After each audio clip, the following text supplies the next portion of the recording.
And hello again and welcome back. Today we're going to have a look at Tiny Bunny. This is a new game on itch.io. I believe it's a visual novel kind of game. Oh, I like the animations for the menu. That's really nice actually. I'm just going to press new game and we're going to have a look and see what this is about. It seems to be like a mobile inspired game. It's weird. Oh wait, that might just be to go back or something. Now that I think about it, that might be menu, that might be info. Weird. The wind clawed at my window all night long. It wandered the fields and howled like a hungry beast. An endless song weaved from all sorts of voices, shrill, gentle, sneery, twined in the air.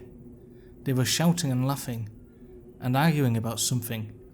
Someone was running through the snow while casting long shadows that would occasionally creep close to my bed. Our house had a mind of its own, the creaky old mind of a building that had seen a lot in its days, and was seemingly trying to share its wisdom with the inhabitants. The lonely house faced the forest, and the dark green thicket gazed back with its hollow eyes, rustling, whizzing, swaying back and forth. One could come out and stand at the edge of the forest to reassure themselves there was nobody behind the crooked trees. Fuzzy silhouettes swaying in the wind couldn't possibly do any harm. It's just a play of light and shadow. Just a play. I knew it was just my imagination. I was already 12 after all. Still.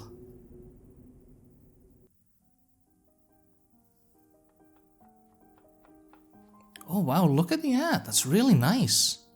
Oh, look at that. It's animated and everything. Oh wow, I'm actually kind of surprised. Hey, put away your book. How many times have I told you not to read at the table? It's bad for your health. Look how slouched you are. Hide? No, I'm gonna keep reading my book.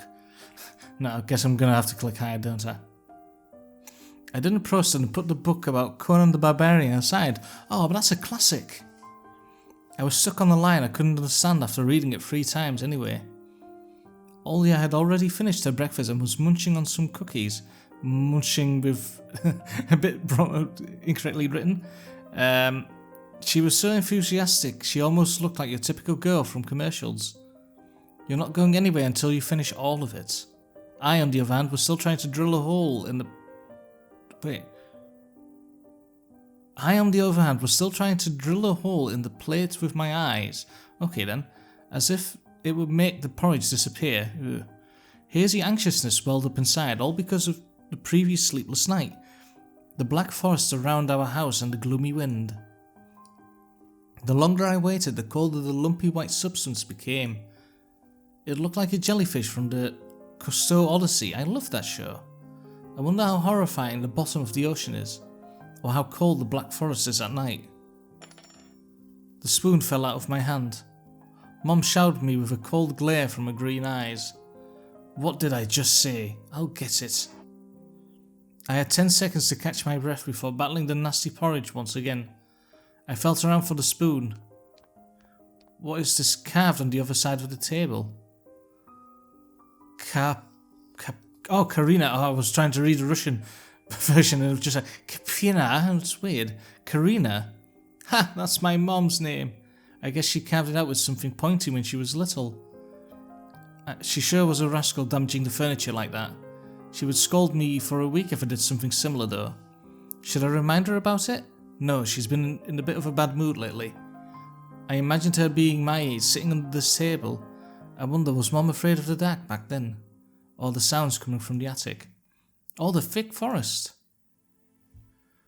I imagined my grandma coming to my little mom's room, sitting at the edge of her bed where Olja sleeps nowadays, and saying this in a soft, smooth voice.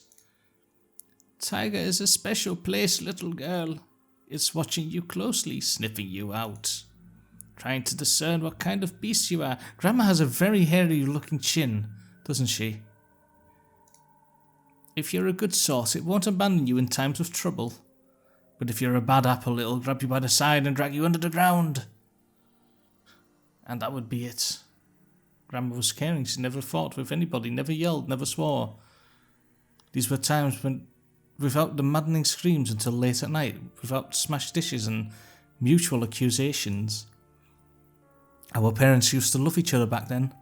I remember listening in on one of their conversations by chance. They were talking about Grandma getting prepared for her own funeral. She had already bought a casket, and she called it her cute funeral box. It waited for its time in the closet, patiently. It was black, upholstered with meat-coloured material on the inside. I saw it when my grandma was getting buried. The house hadn't changed since the time she was alive, only all of the photos were gone. Glass-covered pictures with grey faces of my ancestors. They all had a dead but watchful look in their eyes. I crawled out from under the table. Oya was done with her cookies and was looking at my share like a sly little woodland creature. I turned my gaze towards the frosted window. There were a lot of dark pines outside, but they didn't grab my attention. The pattern of frost formed a picture on the glass. Oh yeah, look, it's a fox. Where? It looked almost like those optical illusion thingies they put on the back of students' notebooks. A mixture of lines at first glance, but if you blur your vision a little bit and look under a certain angle. Not outside, on the window. Look, here's the nose and here's... Hey, eat up. There she is again. Yeah, I really like the art, it's so detailed. Yes, just a moment. We were looking at this fox on the window. I don't see anything.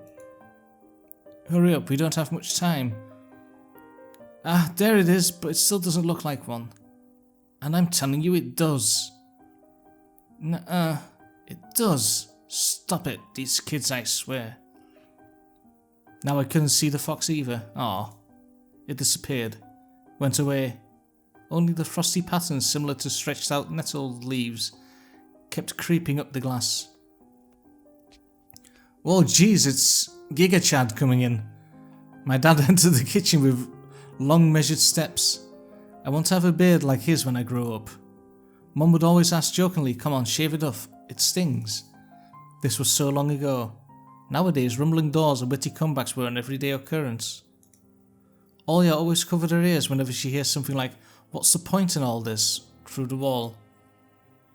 It's all for your sake, Dad would reply, for the sake of our family. I always caught every sound in fear of hearing the most dreaded, deadliest word that started with D. I don't even want to finish it. It was scary to imagine that me and my little sister could be torn apart and taken into two different families. Anyway, your fox is nothing. I have an owl on my window. You and your owl talk again. I completely messed up that sentence. You said you believed me just yesterday. Have anybody seen my car keys? Yes, I have seen. I remember leaving them on the windowsill. Right. Maybe you did and maybe not. You're a grown man, a father of two, and still... Karina, please stop being an absolute bitch. Just let me get ready in peace. Your keys are in the basket along with the phone. Well, thank you very much. Anton, stop making a matter out of yourself and finish eating already. And the owl. There was no owl. But there was one. It had giant glowing eyes. Oh, there she is again. Oya sprung up from the chair and placed her hands on her little face, imitating a pair of eyes, the size of an apple each, with her fingers. God, everything is so nicely drawn, even like the eyelashes. It's amazing.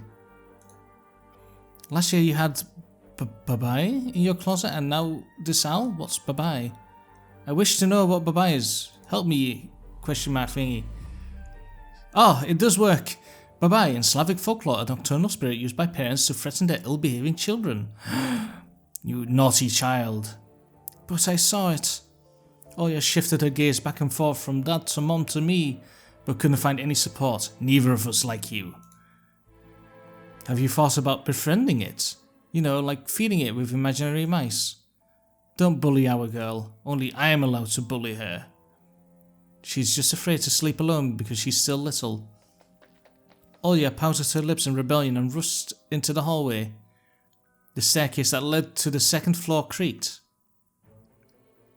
Mom gave Dad a strict look. Oh, that look in her eyes. It's so uncomfortable to be pinned under it. Dad just snorted in reply and left, ringing with the keys he just found. A minute had passed and the theme song from The Little Mermaid echoed through the house. It was stored in an incredibly worn-out cassette tape, which Dad had already had to glue together once. It's so easy to fix objects by gluing them back together, for example. But how do you fix a relationship? Mom moved to the living room and I was alone, anxiously stealing glances at the window. Oya had trouble sleeping ever since we moved to this house. She would toss and turn or curl up into a ball under her blanket. Sometimes she would jump up in the middle of the night and would turn on the VCR. Cartoons helped her to take her mind off all the troubles we had with the move and our parents. Oh shit. Oh, look at that animation, it's so good, jeez. And then Oya said she saw that giant flying monster outside of her window. She became obsessed with it. Our parents did everything in their power, they tried every little trick to get rid of this ridiculous phase. Oya refused to sleep alone and didn't believe that the owl was just one of her nightmares. After tonight I was unsure what to make of my sister's words, what to think of it myself. Can nightmares be infectious? Just last night I couldn't get a wink of sleep and ended up thinking of what to expect in my new school. Oh, is that door slowly creeping open? It fucking is, isn't it? There were a couple of days left before the beginning of the new term. It absolutely is creaking open. Don't you dare do that shit to me. My imagination drew long twisted hallways that led to a classroom full of kids. But all the students behind their desks were simply dark figures. That has to be opening, I'm sure of it. Were simply dark figures cut out using a template.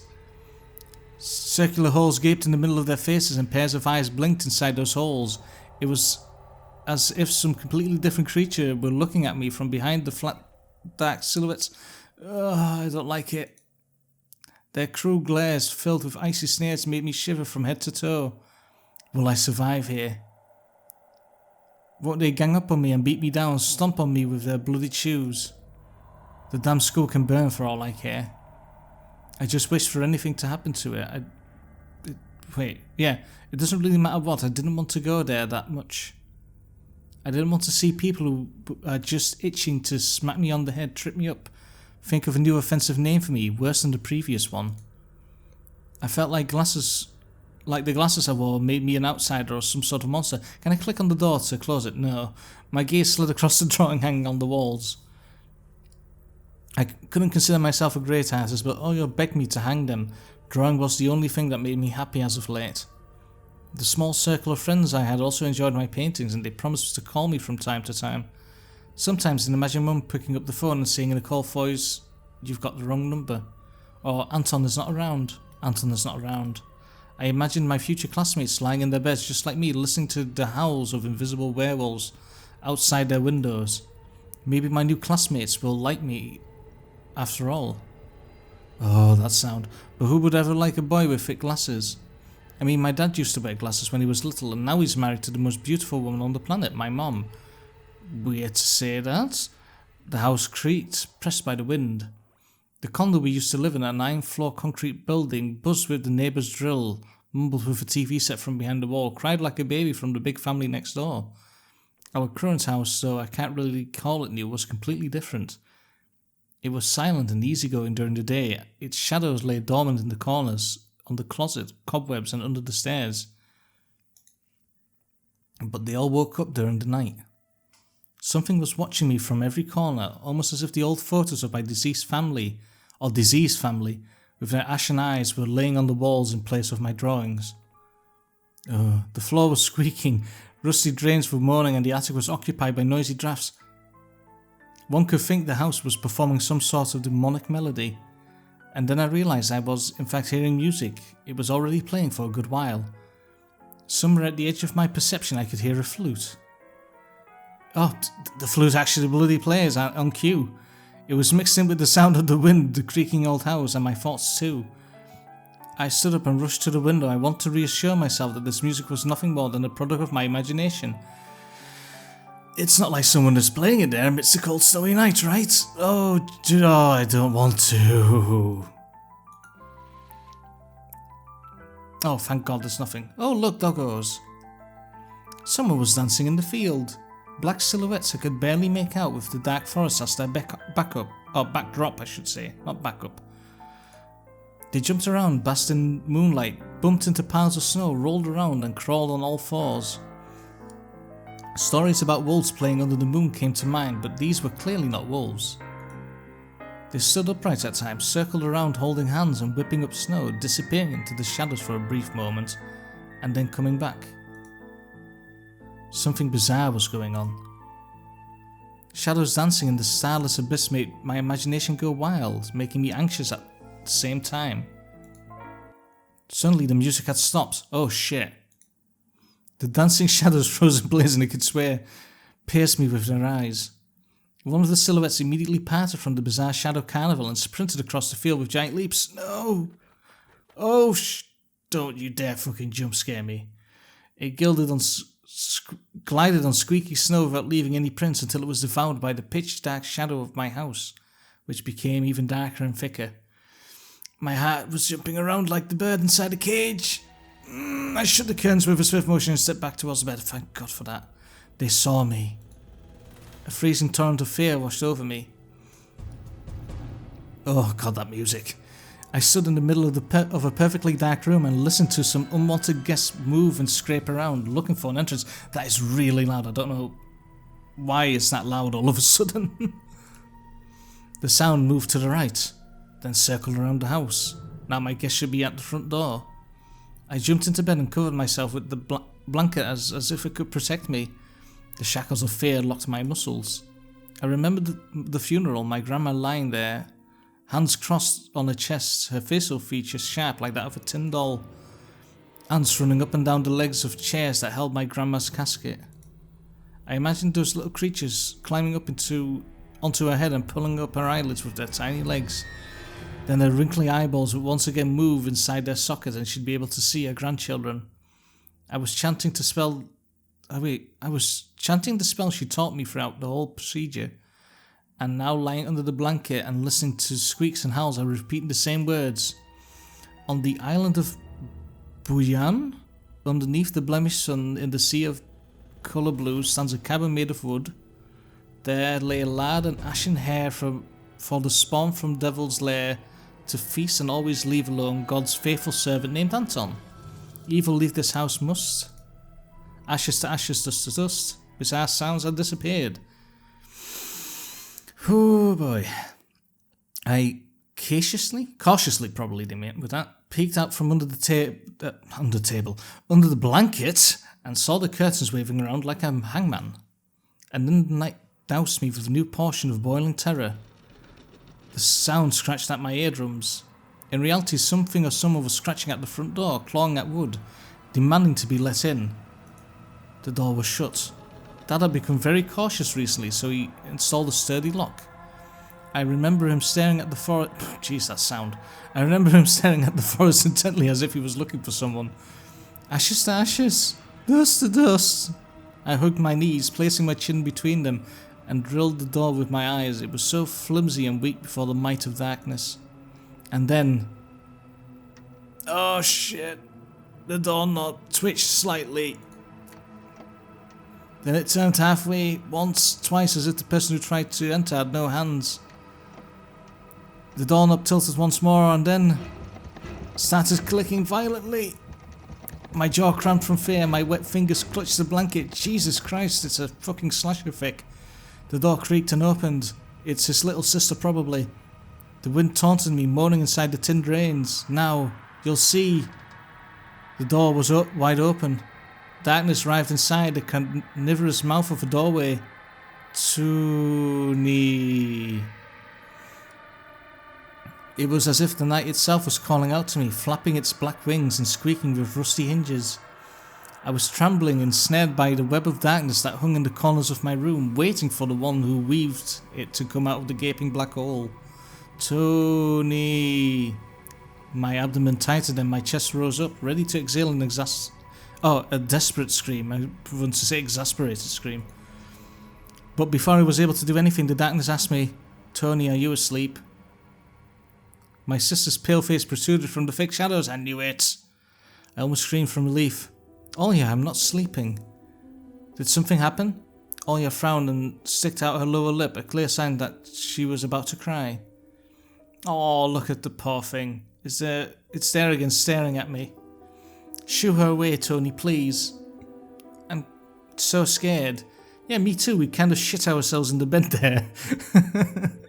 The fear that was tormenting me just a minute ago crawled away and hid somewhere in my stomach. I needed to calm Olya down. Oh, look, she's actually shaking. I didn't even see that at first. Oh, that's so clever. It was just a dream, silly. Don't be scared. Dreams don't bite. No one's going to harm you. Olya sobbed. She was trying her best to believe me. But was I sure myself? I have an idea.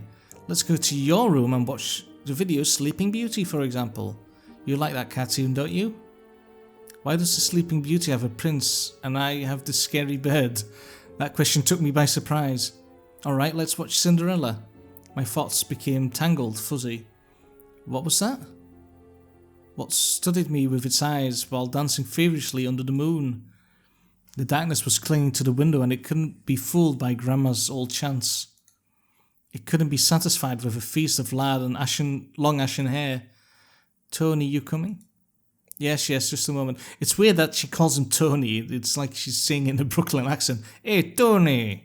Let's watch. Oh, fuck me! Oh, fucking Christ almighty.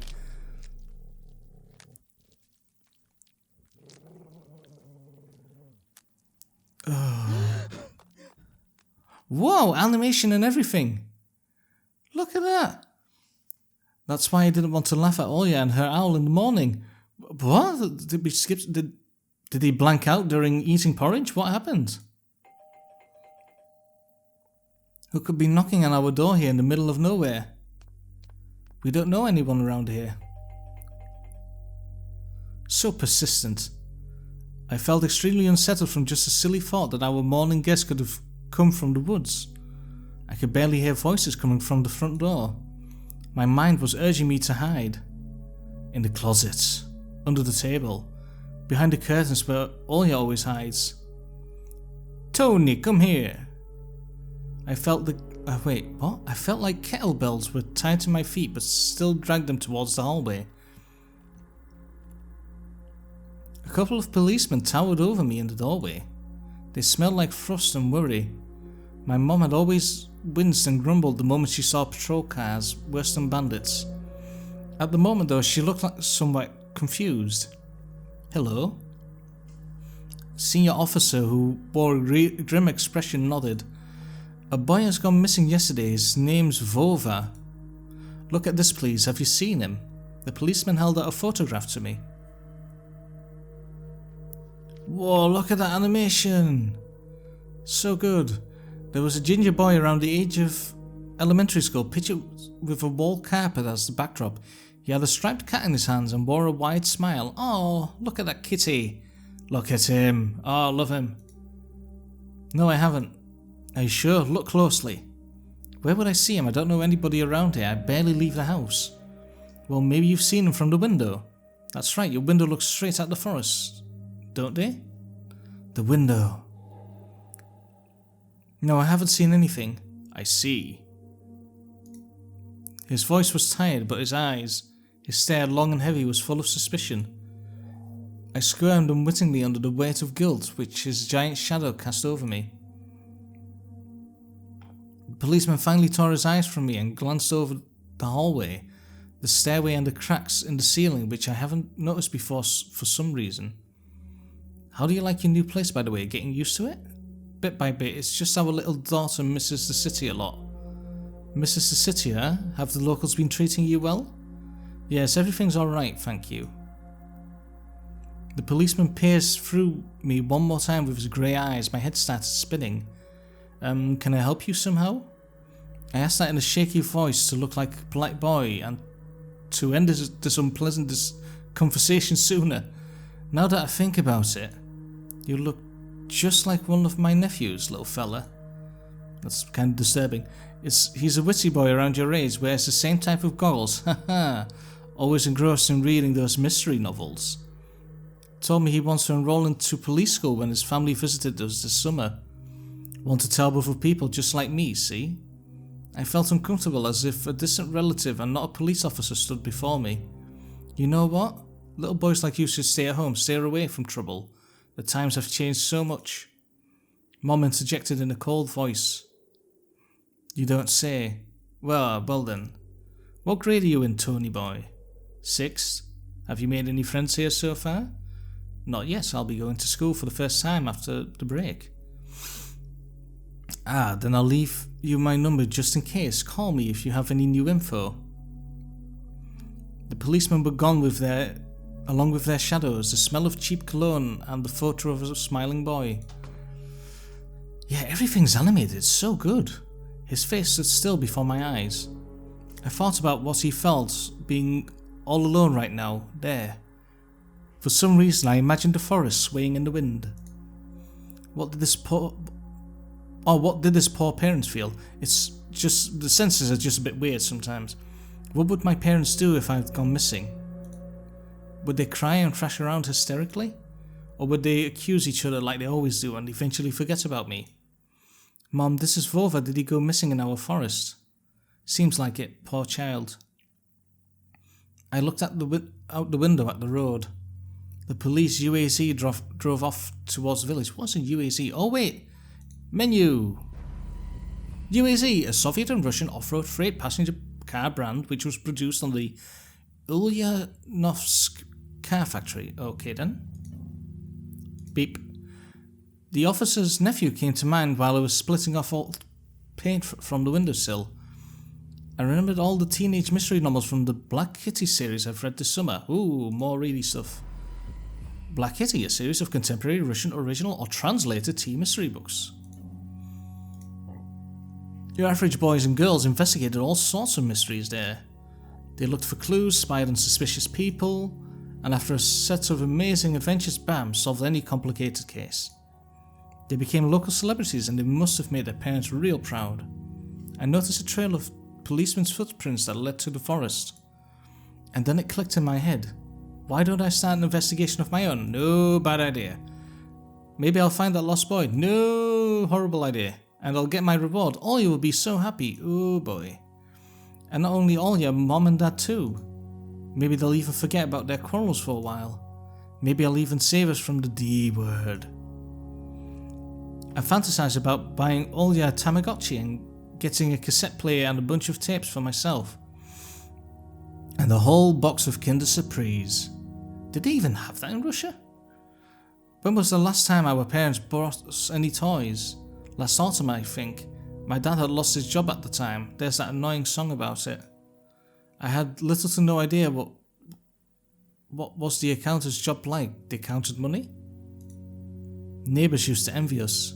But nowadays, Mum and Dad barely had any money to afford sweets, and Dad would always divide a single chocolate bar between me and Olya. Sometimes I gave him my share too. No matter how much I wanted to eat sweets, she was still just a pipsqueak. I couldn't wait to go out looking for clues. I'm going outside. Yeah, right.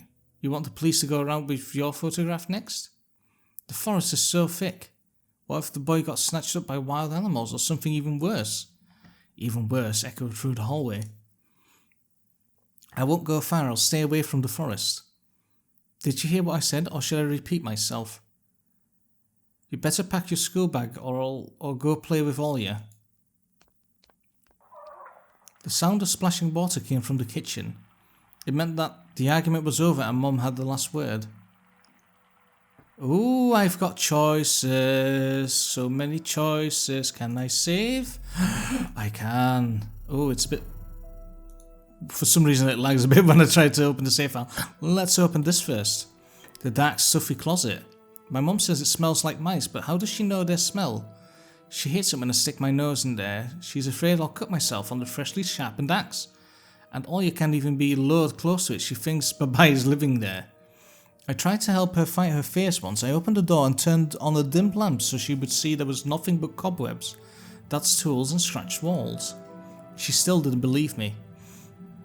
And I liked to hide in the closet and listen to Olya's count outside, 1, 2, 3, better hide from me. And then drag her feet on the creaking floorboards, hoping that she won't need to look for me in the cramped monster's den. Oh, so there's nothing that we can do. Kitchen. Open. Ooh, pickles. Grandma kept ice cream for me and Ollie there, but now I could only see meat bits for soup and clumped together pelmeni? I grew to hate them already. What is pelmeni? Pelmeni, a Russian variety of dumplings, made by boiling thin unleavened dough filled with mincemeat. One might even call it Russian fast food. Oh. How do I... Oh, wait, here, turn back. Okay, then. Niet babushka, I must go to spooky forest. Anton, I'll whip you if you make a single step out the door. Well then. Whip it. What's the eye? Oh. Oh! Oh! So it's a hint as to what I can click on. The cross has seen so many people come and go into the house. It was black, as if it absorbed all human sin from the long years it was hanging under the ceiling. After Grandma died, Mum was going to take it off and hang a horseshoe in its place as a lucky charm, but she cut herself with the cross's sharp corner and almost fell from the stepladder.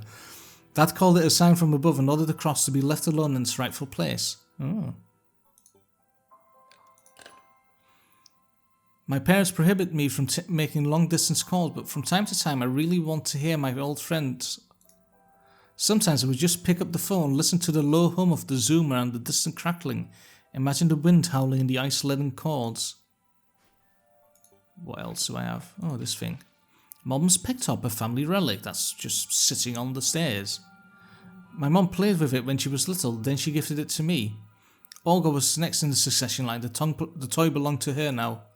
She stared at the dancing spindle as if it could show her something, a fairy tale or maybe even our future. Now even my little sister was a bit too old for the old squeaky peg top. Okay. Where else can I go? Get your ass out of the closet immediately. Never. I want to go in. No, never mind. Let's go back to the kitchen and see if there's anything else that I can do. Oh, it's... The decrepit and stain-covered calendar was once my favourite form of entertainment in Grandma's house. I remember waking up and running to the kitchen so I could tear off yesterday's leaf first thing in the morning, as if the coming day would get lost in the taiga forest without my help. One day closer to New Year's, one day closer to Grandma's funeral. I haven't touched this calendar for years now. Since the time they started writing dark and spooky death chants that only made me gloomy instead of funny. Since the time they started writing dark and spooky death chants that only made me gloomy instead of funny proverbs and superstitions to be exact. Okay then. Oh, I took it off. I grabbed a dusty candle leaf with caution and tore it off effortlessly. Sadly, the spooky descriptions from my childhood were still there. 7 horses carried a log. If 7 can carry, bring the 8th from a ferry. They will take it away and never come back. This is the fate of the log cannot escape. I crumpled the grey leaf and threw it into the waste bin, hoping to get rid of the anxiousness that washed over me. It was spreading inside me like an ink stain on blotting paper. Ooh. What do I have? Ooh, crossword. I took a peek at Mum's crossword. She would get very angry when someone gave her advice, so me and Dad faked knowing the answer and being about to reveal it all the time. I smiled at that fleeting thought. Vertical, 9 letters, the name of the Philistine deity that protected them from viper bites and had a nickname Lord of the Flies. Oh, Beelzebub probably. Yeah, second letter is E. Can I click that again? Oh, well, I guess I can't solve it. Oh. It's a shame that I have to keep clicking that bloody eye. Emircom of Russia has declared the state of emergency due to adverse weather conditions. According to the weather forecast, a cyclone is moving towards the region. Expect heavy snowfall, blizzard and snowdrifts on the road. Keep your eyes open and take care of yourself. Well then, can I click the calendar again? I won't touch it ever again. Oh, okay then. The side of an old ocean freezer was checkered with my childish drawings, Mom's recipes and all kinds of stickers from bubblegum with dinosaurs that Oya likes so much. Among that still life picture hung a piece of ruled paper with the phone number of the police officer who visited us. First Lieutenant Tinukov, I read inside my mind, looking inside the officer's sprawling handwriting. The scrap of paper was held together by 2 pieces of broken magnet from some old Soviet toy, and those pieces just barely covered up the numbers as if to taunt me. I leaned towards it to unveil the mystery and take the piece of paper take the piece to a safer place where it would wait for its time when I would finally find Vova and be the first to call the police with the happy news. Anton. Mom's reproachful eyes stared at me. I need to drink something because I'm getting a bit of a raspy throat.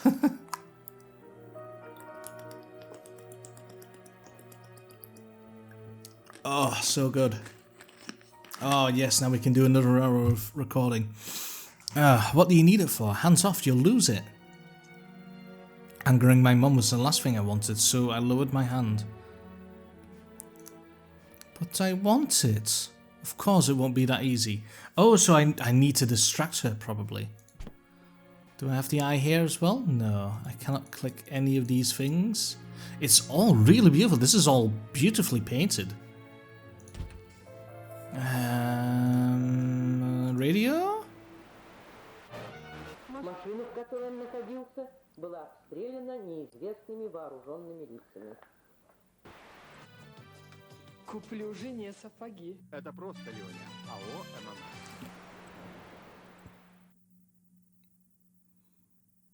«МММ». Okay. Sorry. What else? You, physical 9 letters. Yeah, I did already, so turn back. Shit. Open. Get the ass out of the closet. Front yard.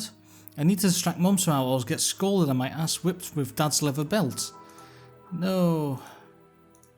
I don't want to get whipped. There's nothing else. Anton, get your hands off the phone. Okay. God damn, where the hell do I... I'm trying to see if there's like a teeny tiny eye that I'm missing somewhere. No, nothing on the side there. No. Huh.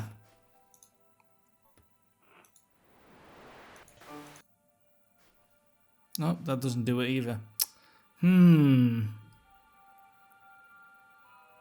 Well then, now I just don't know. Did I move the recording window? No, I got it locked. Okay then. Oh shit. Go back. It was difficult to lie to Mum, but there's no other way for me to run away from it. So I had to click on Mother. Oh Jesus, lagging like a bitch. Mom, something's wrong with the TV. The picture is dim and there's stripes all over the screen. Mom's face became visibly distorted, just like the television. You're killing me here, so you have had enough of shooting the stupid ducks now. Oh, duck hunt, probably, yeah. I told you the kinescope will go dim because of your console. Where will we find the TV technician in this hole, huh? Maybe it's just the settings. Please go see for yourself. Strange, it worked fine in the morning. Maybe the snowfall caused it. Mum rubbed her hands clean on her apron and went to Olya's room. Oh, quickly. Open. Grab the axe. Get out. Yes. I opened the front gate and went into the field, carefully so Mum wouldn't see me from the window. When I crossed half the distance towards the forest, the snow pounds became as high as my knees. I remembered my nightly fears. The silhouettes I saw were around here. They were jumping around holding hands. That hypnotizing... Oh, look at that! Look at those animated birds. How wonderful. That hypnotizing music started playing in my head all on its own. In the light of day, those distant figures felt like a simple dream. The sun turned my nightmares to ash, but the aftertaste was still there. Distant ringing in my ears, distorted shadows crawling on the snow alongside me, and a barely audible whisper in my head, blurry and almost kind. Everything was silent. So silent I felt like the world was totally empty. No ground, no sky, no parents, no Olya. The time reached its limit, a one-way trip that ended at the forest's pine stockade. Oh, of course, because it's got all pines, yeah. Sometimes silence was much more scary than any scream. Our parents would scream at each other while arguing, and both me and Olya would turn to stone listening to them. But then always came the ringing silence. Our apartment became numb a couple of days before we departed. It was hard to remember the last time Mum and Dad joked around, laughing or spent time together. almost like all of it was in the previous life. When they kissed with all your presents, she always frowned and snorted in a funny way. But one day it all changed. Something important had left our home, and something scary filled the remaining void. It was as if a fire broke up, and our parents were hurriedly packing our belongings, trying to save themselves and us. From who though? From the people with dead cold eyes who sometimes visited us in our previous home. The eyes that only saw balls of worms on black ground in everything, huh? And somewhere far away a siren was going off, trying to warn us of the coming menace. Whoa, there he is! Look at him! I shuddered, chasing away my delusions, and looked around. There were only me, this white field, and the wind that was whipping up icy dust and belts of powdered snow. I squinted from the sun and turned my eyes to the sunless forest. It looked especially dark in contrast with the blinding whiteness. Knobby tree roots slithered under the snow like fat snakes. Rotten leaves and coniferous needles rose into the ice. Dry, prickly branches intertwined, bringing up uncomfortable thoughts about fences. Ooh, there's a glove there. Were they protecting the forest? Or were they keeping something from breaking out? Some object was hanging from one of the pointy branches. Yeah, that looks that looks a bit like a trap. I would suggest going back home. I tried to get closer, drowning in snow, and when I almost got to the edge of the forest, I saw a knitted mitten. It looked like a wounded bird amongst the hungering semi-dark.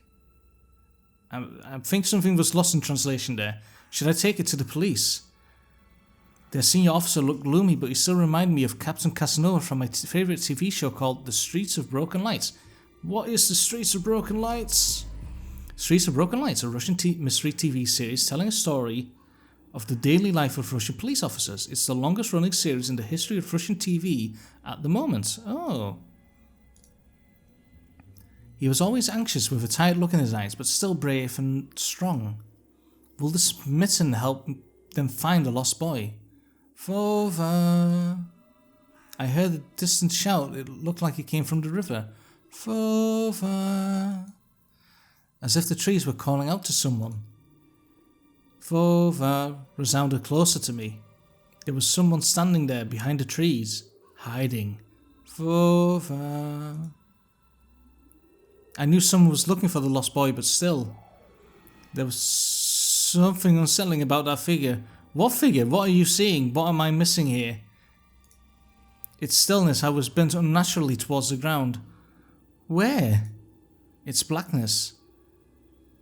There's no one there, just branches and roots. Oh, well, it's all just my imagination. A nearby bird flapped its wings loudly. Oh, fuck you. A shadow split from the tree and disappeared from my sight.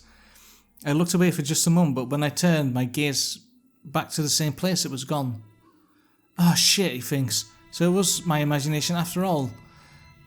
Silence reigned for a painfully long time. I don't like it. No, sir, I don't.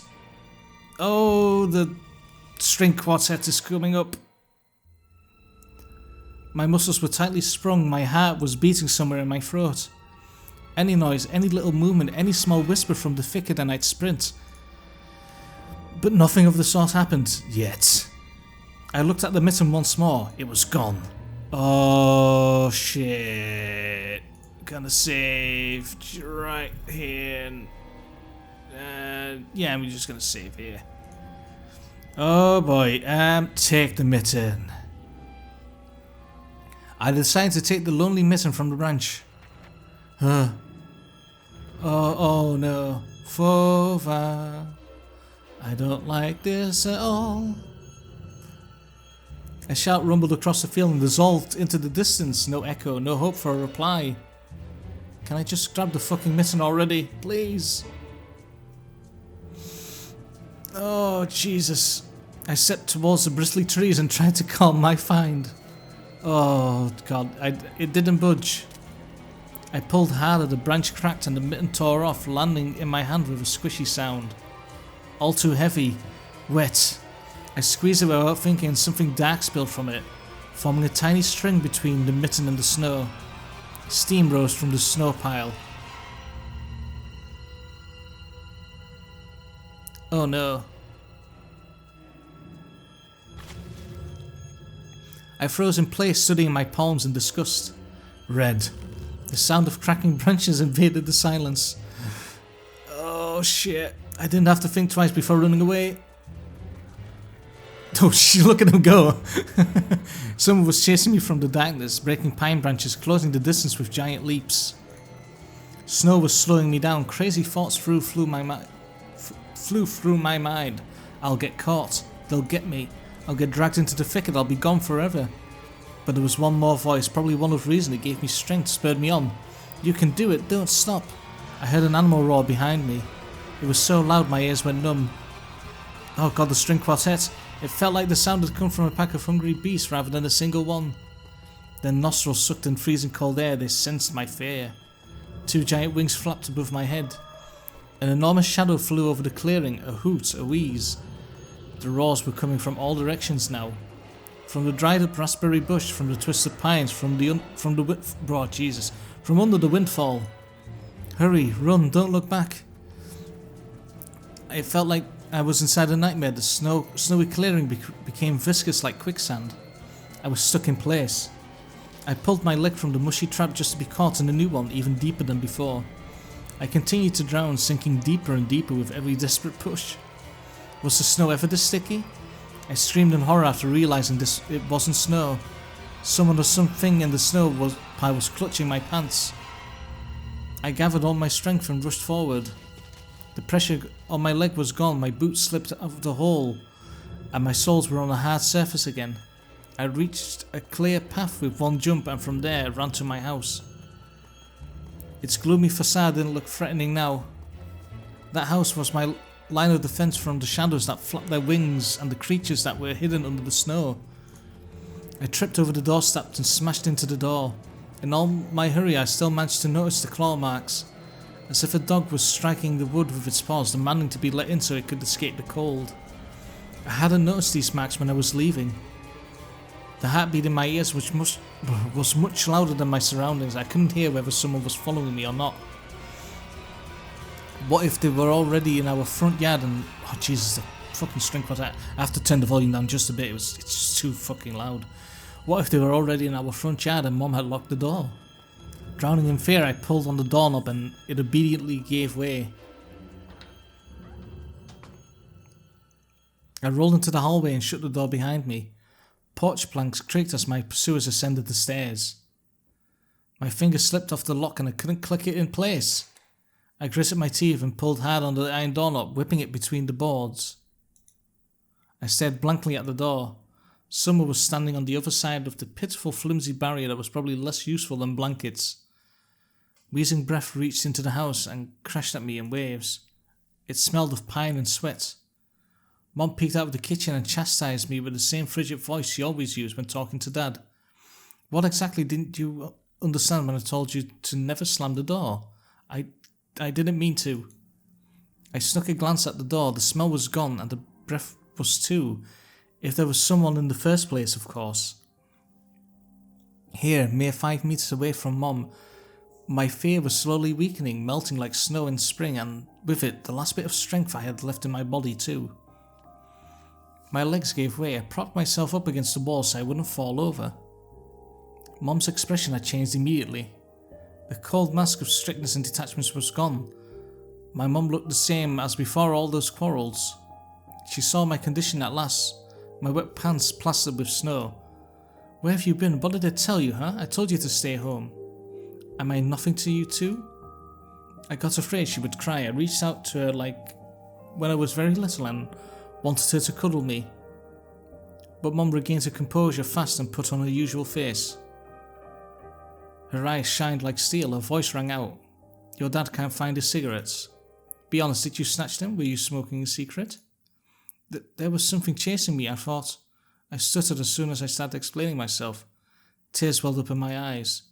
Mum leaned towards me and sniffed my clothes like a beast, searching for the smell of tobacco.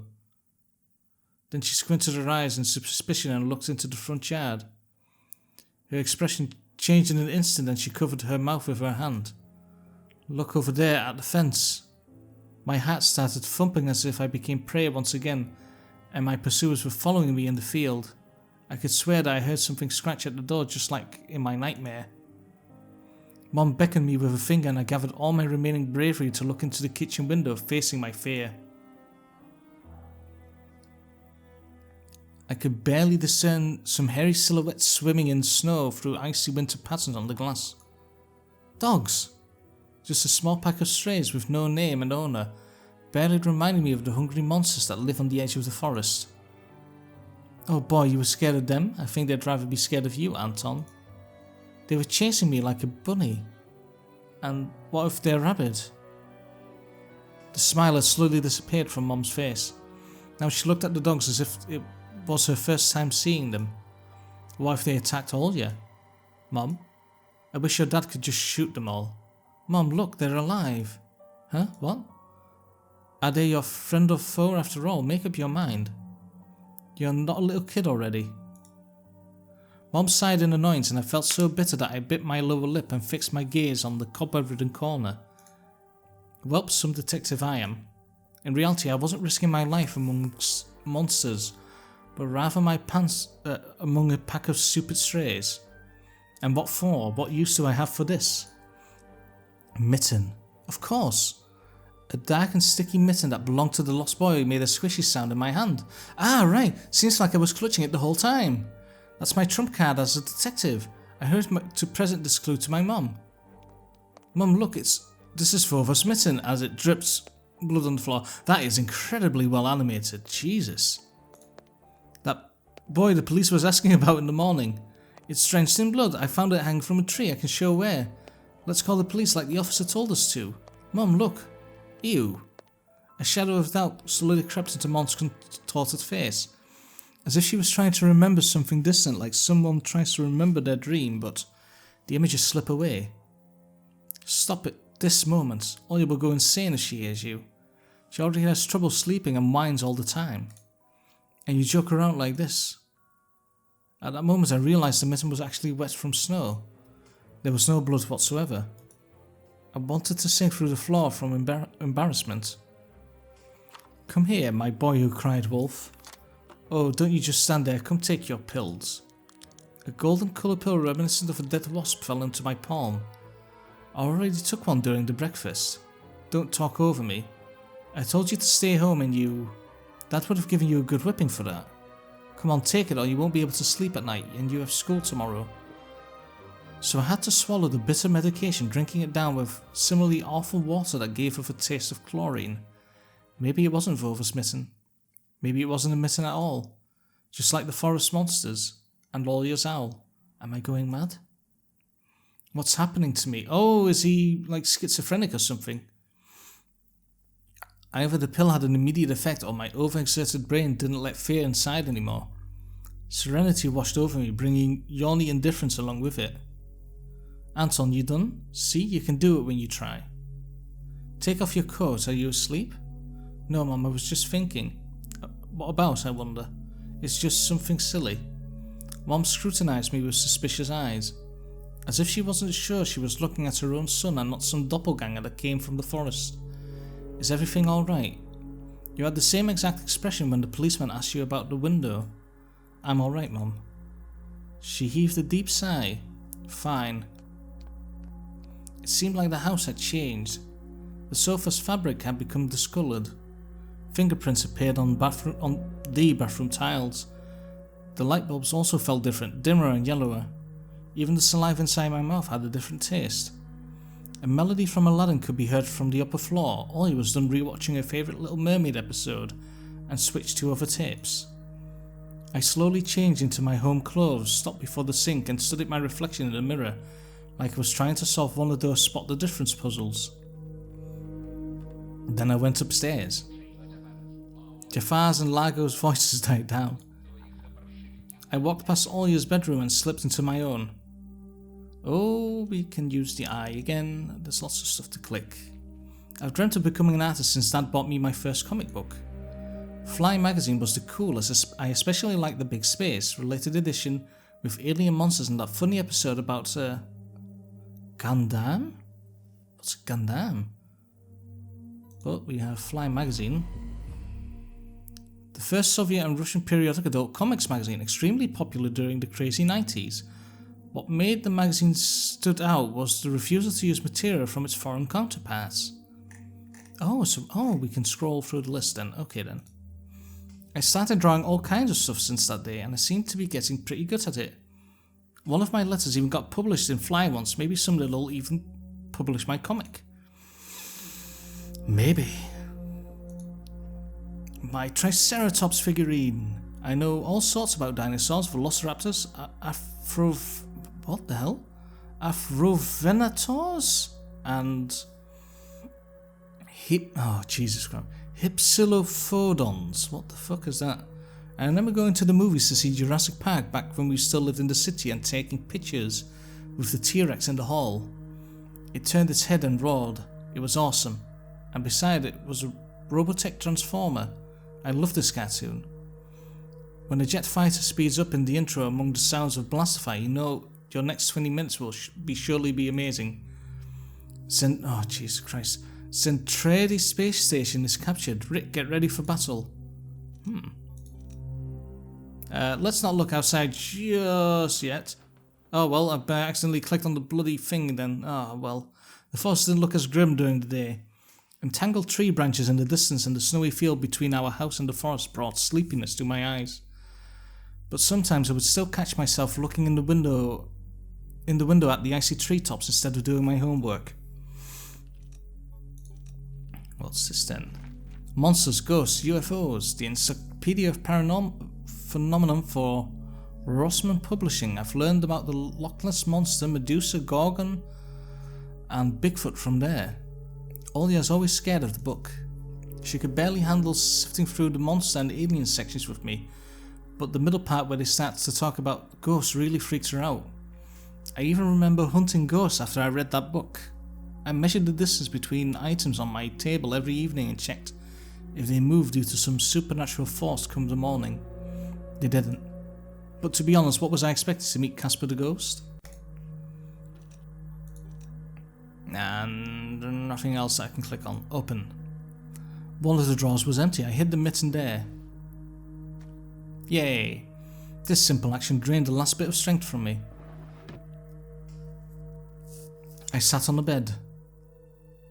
And only then I noticed there was someone behind the curtains. My hand dropped to the seats. Whether it was due to medication I took or the stress I underwent, the room began to contort as if the wind was blowing the walls out like a pair of sails. I need to drink a bit more, just 1 second.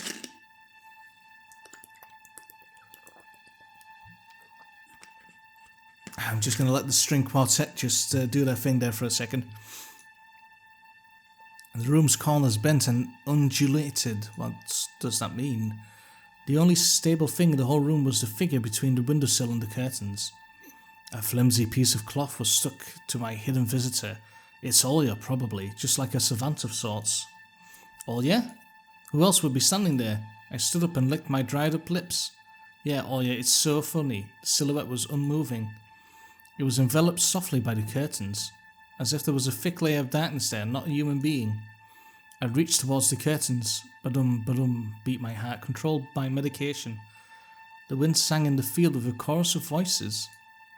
For a second, I wanted to return to the bed, just lie down and watch the person behind the curtain, knowing full well they were looking back at me. They are looking without blinking, waiting for me to fall asleep.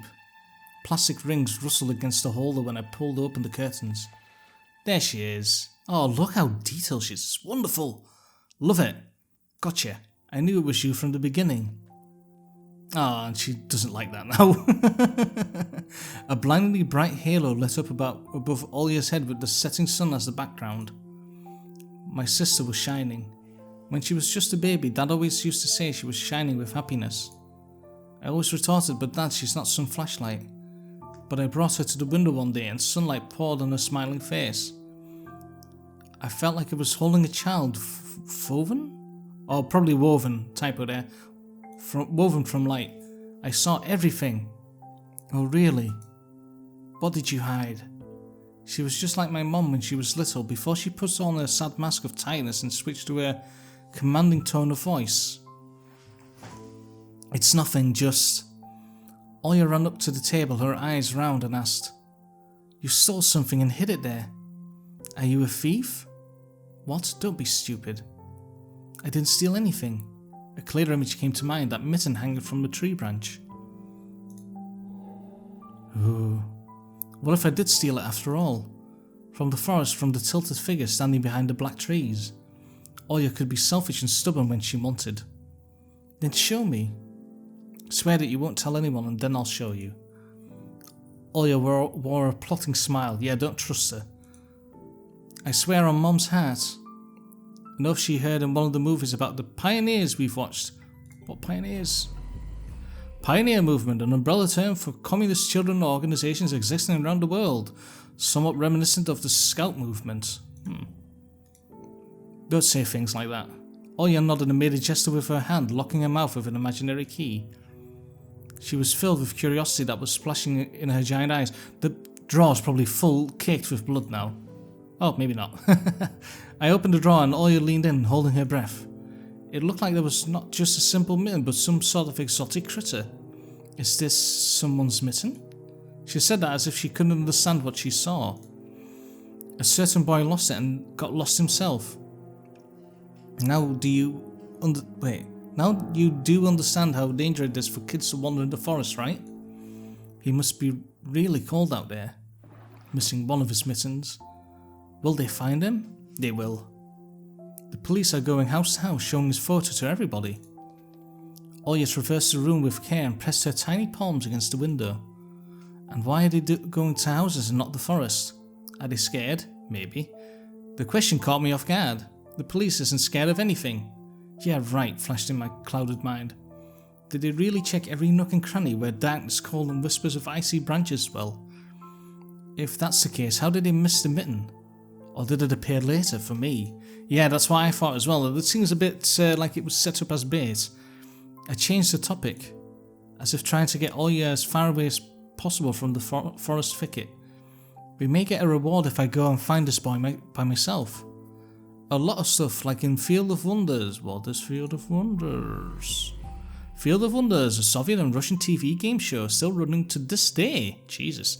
Coming out every Friday, can be described as a partially adapted version of Wheel of Fortune. Sounds cool, right? Oya wasn't listening to me. She was piercing the forest with incredibly adult eyes, uncharacteristic for her. Yeah, she looks very adultish. What if the owl got him? Nonsense, an owl won't be able to lift a human. But you know what? I was picking my words with utmost care. I forced them out of my overexerted brain. Stay away from the forest. I think it's, how should I put it? It's cursed or something.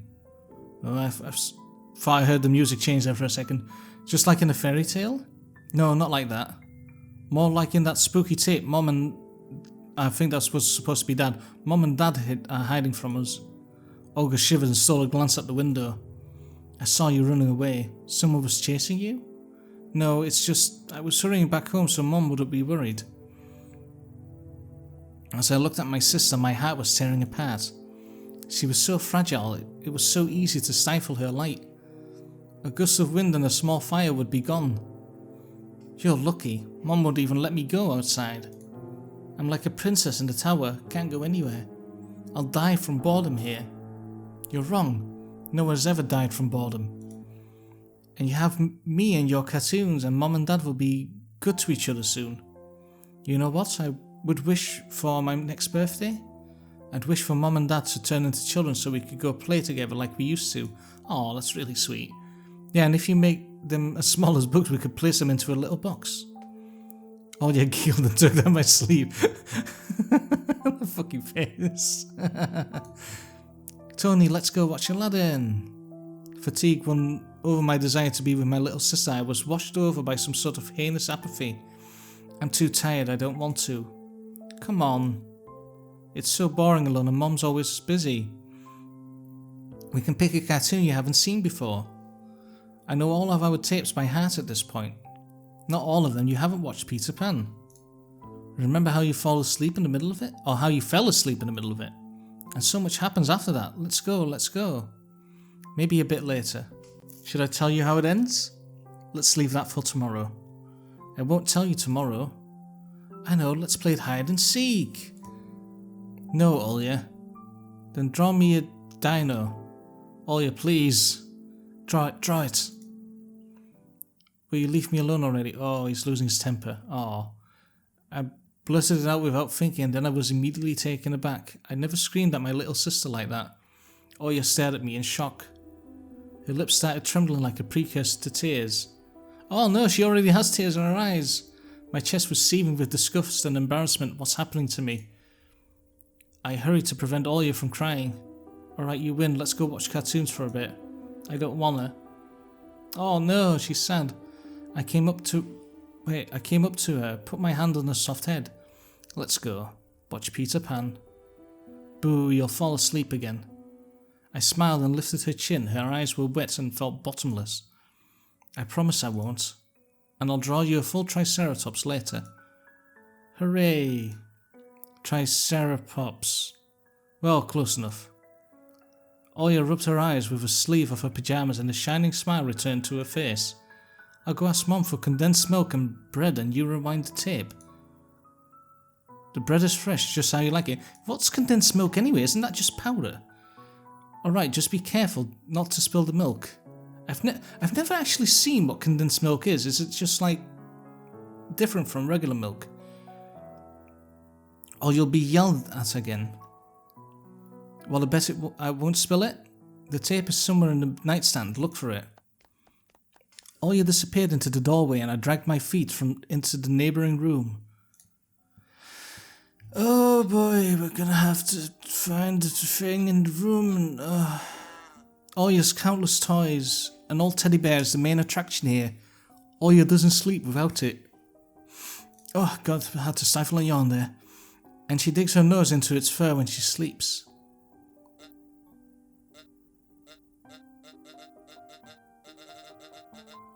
Makes a little noise when you go over it. A piggy bank. Olya's saving money for a real puppy because Dad said taking care of him will take a lot of money. Aww, she's saving for herself. How sweet. Wait, is that all that I can click on? Rubik's Cube? Aww. Oh, I don't really want to look outside. The scary window where Olya sees that accursed owl every night lurking in the dark. Olya keeps curtains open during the day, but as soon as the twilight comes, she shuts them tight, so she wouldn't see the pair of hungry eyes outside. Turn on. Oh, wow. Oh, and you have his reflection there as well. Oh, that's clever. The old photon TV was gathering dust in the corner. All that was left was clicking the button on the front panel. The tube warmed up and familiar white noise started dancing on the black screen. I almost reached out to turn on the VCR when the noise calmed down and a blurry image appeared for a moment. Oh no! It was a dark tiger forest just like the one outside my window. The picture split the screen in half. Something creepy resembling human speech was coming out of the speaker. Just a few moments later, the scenery was again overshadowed by noise. Did I catch some rogue signal? Yeah, a local TV station only really showed Soviet cartoons, and even that was pretty rare. And only just recently I used to always catch Robotech before school. It was so awesome. Maybe I should tinker with the antenna. What if I catch this channel again? On the other hand, Olya asked me to find the tape. It wouldn't be nice to disappoint her. But in my sleepy state, I didn't have the strength to do all of it. Oh, so I have to choose between do the antenna or... Oh... Can I save just in case? Let's... try that. The picture finally cleared up. But the moment I rejoiced at finding that weird signal again, the TV started coughing, a voice barely coming through the cacophony. He was often seen at the moment when small snowy hills were lined up on the screen, pierced with rickety crosses, and a male voice was narrating with a slow, mournful voice. It was a pitch-dark night at the cemetery. In that fateful dark time, little Senya met her fate at the face of a monstrous thicket dweller. The locals call him none other than the Forest Master. I froze and I did my best not to move. As if by doing that I could scare away the narrator, I listened closely to his every word. The beast dealt with the helpless girl in a masterful manner. Oh God. The camera panned along the snow with something black spilled over it. Oh geez, looking for ragged pieces of cloth that were thrown around all over the place. Oh dear. I didn't want to think whether Senya's remains were wrapped in there, so I shut my eyes without thinking. The voice continued. Wolves are rare guests in these parts. Here's what Tamara, the old woman that lives in the nearby crypt, had to say. A close-up shot of an old homeless woman, weary from life and alcohol abuse, rattled on the screen. Yes, such fearsome beasties it is, worse than the rising dead. The old woman splattered saliva all over the rectangular mic. Oh shit, there it is. Yes, I saw you there, you sneaky bastard. And the stink, it's like... The rest of her comparison was swallowed up by the sound of a horn. I never felt anything like that. It was just standing there, yes. Right where you stand, boyo. And pierced me with his eyes, right in the middle of the day. It was so huge that one with glassy eyes. Obscenities were covered by another beep. You know, they say if this demon lays his eyes on you, he'll snatch you, put you in his bag and you're done. But he won't touch me. Likes me, it seems, so they even call it the Devil's Wench. And it's definitely true. The carnivorous monster will not touch those who fell to the level of forest beasts, going for the innocent child's blood instead. Master of the forest presence is felt more and more on the outskirts of our country. Torn between believing in what was said and shrugging it away, I decided to record the remaining part of the documentary for some reason. I quickly grabbed the tape that was on top of the TV and put it in the VCR, without looking at the cover. I pressed rec, turned up the sound and paid attention to the slipping signal. It's not called the Forest Master for nothing. All of the animals obeyed, and be they hairy or feathery, they're all precursors for its appearance. If you hear howls in the distance, then it most likely already knows where you live. If you find animal prints all over your doorstep and birds watching you from the trees, you better hide, it's already coming for you. And if you wake up at night and see a pair of eyes in your window, then soon... Oh shit, jump scare! Soon!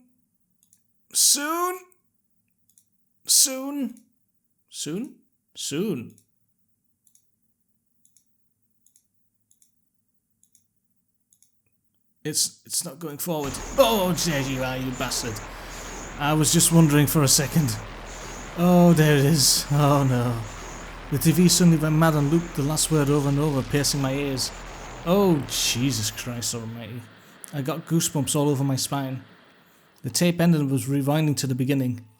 The sound of rustling tape reminded me of leaves in the wind and the low howl of the beast. I woke up from my stupor and pressed the button. The VCR ejected the tape. For a moment I thought it was stained with saliva, but that was just the light from the chandelier making the black plastic glossy. And then I saw the cover. Oops, I recorded it over Peter Pan. That's what I get for hurrying. It was bad enough that I ruined Oya's cartoon, but I also put this creepy stuff over it. I can't let her see this, we'll drown in tears. I snuck a glance at the door. I could hear the clatter of glass and the squeaky floorboards. Oya appeared in the doorway. You haven't started without me, have you? My sister brought the tray with unevenly cut bread and a whole can of condensed milk. Yeah, oh, right, so it is like thickened up milk or something. Weird. No. I was looking for the tape. Do you really want to watch Peter Pan? I do. Turn it on already, Mum will come watch her Brazilian drama soon. Come on, think, thick detective. You know, I didn't like Peter Pan. Maybe we should watch The Little Mermaid instead. I've already seen it so many times. And you promised me. She's so stubborn. I know, let's watch a couple of Teenage Mutant Ninja Turtle episodes first, deal? Oya frowned, but he ultimately gave up. She put down the tray and crossed her hands on her chest. If you want it so much, Can you open the milk? I'm afraid I'll cut myself with the sharp edges. Ooh. As soon as I stood up, colourful dots popped up before my eyes and my sore legs were pierced by thousands of needles. Only when I reached the sofa I realised the can was already open. All you had tricked me, playing me for a fool. My stomach became heavy. I wanted to rush towards the TV, but my little sister was faster. She picked up the remote and proclaimed in a victorious tone, "Gotcha, gotcha, gotcha. As the remote's master, I command you to watch Peter Pan." I couldn't even open my mouth and the VCR had already eaten the accursed tape. She played and then black crosses on unnamed graves, empty crypts, bloody scraps in the snow and the insane devil's wench. I'd better tell the truth. "Oh yeah, stop. I erased the end of your tape by accident. I'll trade it with you for 2 of mine." "What do you mean?" "You couldn't erase it.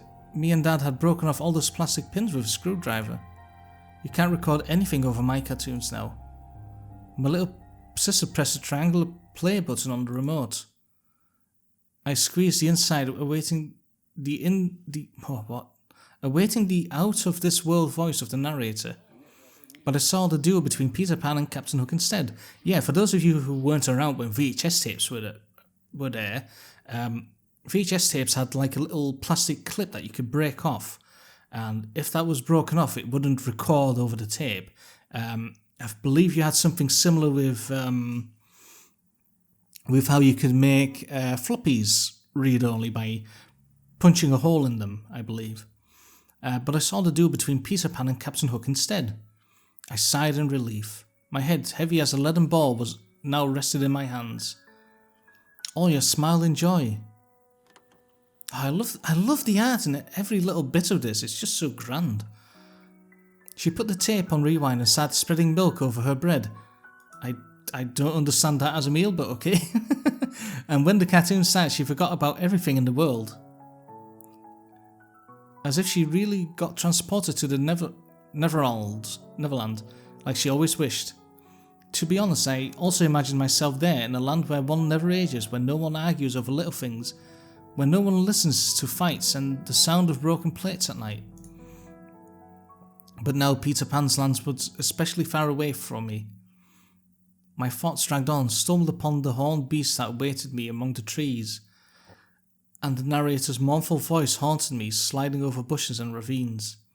Like a winged carnivore, it would track its prey. I felt like I was dreaming with my eyes still open. Then my sister's scream pulled me back to reality. "Tony, shut the curtains fast." Oh no, she's crying again. Why? I love the attention to detail, like the TV's still going on in the background, so they had to do it so only this little thing would loop, or well, the background is probably looping in entirety. Why? No one's watching you. It's dark, and when it's dark, the owl comes. I'm scared. I got out of bed, fighting my drowsiness, and closed the curtains. What kind of pill did she give him? Oh, fuck me. Close. I did my best not to look outside towards the treetops, towards the tiger forest, which seemingly drew closer and closer. Of course, it was just a visual effect from shadows of branches scraping the snow. Tony, Mom thinks I make the owl up, and Dad too thinks I'm a liar since I'm small. But the owl exists. Honestly, it does. You believe me, right? That comes every night, and I swiftly grabbed Olya's hand and looked her in the eyes. I was trying to transfer at least some of my courage and determination. But did I really have those qualities? Yes, I believe you, alright? Just don't nag our parents about it anymore. They're already dealing with a lot, so they'll just get mad at you. Come and tell me if anything happens. And don't look out the window. But it wants me to look. Doesn't matter. Act like it doesn't exist and never existed, like it's made up, just like Mum and Dad say. They'll get tired of waiting and fly away. Well, you say that, but it was madness, but after everything that's happened recently, I was more and more inclined to believe Olya's owl existed.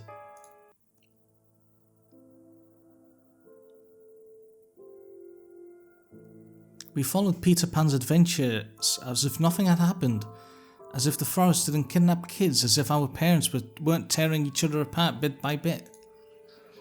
Captain Hook was running away from a crocodile and Peter Pan was heading to London on a gilded sailboat. By some miracle, I lasted longer than my little sister. Olya's eyelids had dropped. She started snorting lightly, resting her chin on the side of the bed. The chorus was singing the ending song. The world of Disney was lit up by a silvery moon. Oh shit, here we go again. Hi there, Mr. Bunn. Another moon picked from under the first one. Oh, look, the TV's actually changed as well. You can see him there. Oh god, this is so spooky. Scary and one? Hanging over the tiger forest. The horrific report got recorded right over the credits.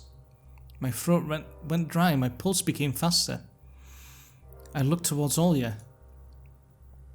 She smacked her lips in her sleep. I squeezed the remote with all my might, ready to press stop any moment. I rewound the recording, checked if it was intact, and then carefully took out the tape. The protective pin was still in place. I stood up and left Olya's room. Whether it was by providence or by curse, I hid the tape alongside the mitten at the exact moment Mom peeked into my room. Oh, there she is. Enough playing around. It's your first day at school tomorrow. Go to bed, you should sleep properly. You don't want to be teased for being sleepy, right? Adults think everything is so simple, as if sound sleep would ensure my classmates would like me. I covered myself with a blanket up to my neck and listened to the house humming, to something invisible rustling in the corners. My inner voice had a question for me. Do I want to hear that mysterious flute again? Yes or no? Maybe it's just a part of growing up and I can't fully understand my own desires. The forest wailed behind the barrier that were my walls. Some ethereal entity wandered the fields. Branches shook as if calling for me. The wind howled on and on in the night. My thoughts were like annoying flies that entered my head before, becoming weak and tangled. I didn't notice how I fell into slumber. Oh boy. Oh no! It's the end! No! And we're getting so close to it. Thank you for completing episode 1 of Tiny Bunny. Did you enjoy it? Do you want to know what happens next? We're already working hard on the continuation of the story. Oh god! I'll put a link of this game in the description so you guys can try the other routes and see maybe something's different. I think we got pretty much the spookiest route that we could possibly get with the bloody VHS tape. This was really good. I absolutely love the art. It's so good. I love the little attention to details. Like normally in the visual novel, they just slide the character out from the side, and it's just like they slide in from outside of the view and just slide into the place where they need to be. But they actually took the time to make the little hops as the characters walk in, and just tiny little details like that, and it's really good. I really enjoy that. Also the I don't know if I remember that correctly, but you could see the little sister blinking, I believe, in one of the scenes as well. That's just these little attentions to detail. Not to mention the art itself is just really, really nice. It just looks so good. So yeah, I'm really looking forward to this. I hope this becomes like a full-length game because I believe it would be really good. I don't know a lot about Russian stuff, like Russian folklore and how life was like in Russia. So maybe this could give me some more information on how that was exactly. But yeah, I hope you guys enjoyed this little episode. I really enjoyed this one. This one was really good. I'm kind of surprised that it was as good as it was. But yeah, I can see that there was just amounts of work that went into it, especially in the art. It was just of such a high quality. But yeah, I hope you guys enjoyed this, and I'll see you in the next episode. So goodbye for now.